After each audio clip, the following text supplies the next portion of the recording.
അതിനോട് ആർക്കും പരാതിയില്ലല്ലോ റോയി ചേച്ച. തീർക്കാനുള്ളതൊക്കെ ഞങ്ങൾ പുറത്തു തീർത്തോളാം. അതങ്ങനെയല്ല മക്കളെ. എങ്ങനെയായാലും ഇവിടുന്ന് ഇറങ്ങുന്നതിന് മുമ്പ് 5 അവന്മാരും അറിഞ്ഞിരിക്കും.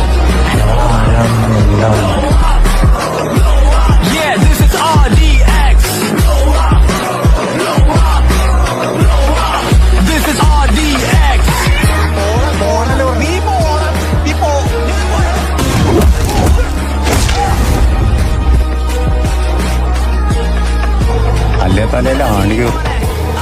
എന്നാ നീ കേട്ടടാ.